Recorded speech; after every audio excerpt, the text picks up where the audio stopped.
వీటికి ఉదయం నుంచి మరలా సాయంత్రం ఎవరు పడుకునే వరకు ఎలాంటి యాక్టివిటీస్ ఉంటాయన్న స్టార్టింగ్ నుంచి మీరు అంటే దానాలు పెట్టడం గానీ, క్లీన్ చేసుకోవడం గానీ, గడ్డి వేయడం గానీ, వాటర్ పెట్టడం గానీ అన్నీ. ఉదయాన్నే వాళ్ళు 3:30కి లేస్తారు. 3:30, 3, 4 లోపే లేస్తారు. మొత్తం క్లీన్ జేస్తారు. ఆ ఘాట్లో నీళ్ళు పెడతారు. మొత్తం నీట్‌గా క్లీన్ జేసి పాలు పిండుతారు. పాలు పిండినాక ఆ ఘాట్లో నీళ్ళు పెట్టిన దాంట్లో దానా యేసేత్తారు. పూర్తిగా ఆ దానా, ఆ నీళ్ళు మిక్స్ చేసుకొని అయ్యే తినేస్తాయి. ఆ తర్వాత మళ్ళీ 10 గంటలకి 9, 10 ఆ లోపల మళ్ళీ ఒకసారి పేడకలు తీస్తారు. ఒళ్ళు కడుగుతారు. అప్పుడు గడ్డి పోస్తారు. గడ్డి ముక్క చేసిన గడ్డి పోస్తారు.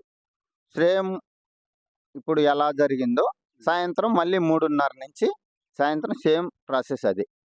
అది. రోజుకి రోజుకి ఉదయం, సాయంత్రం రెండెత్తులే గడ్డి పెడతారు. రెండెత్తులే దానా పెడతారు. వాటర్ కూడా రెండెత్తులే పెడతారు. క్లీనింగ్ మాత్రం 4 సార్లు చేసుకుంటారు. క్లీనింగ్ మటుకు 3 సార్లు, 4 సార్లు క్లీనింగ్ అవుద్ది. ఓన్లీ ఫ్లోరేనా? పశువులు కూడా క్లీన్ చేసుకుంటారా? ఆ! పశువులు గూడా. పశువులు గూడా నీట్‌గా క్లీన్ జేస్తారు. హ్మ్. ఖచ్చితంగా వాటికి 3, 4 సార్లు క్లీన్ చేయాల్సిందే పశువులకు గూడా.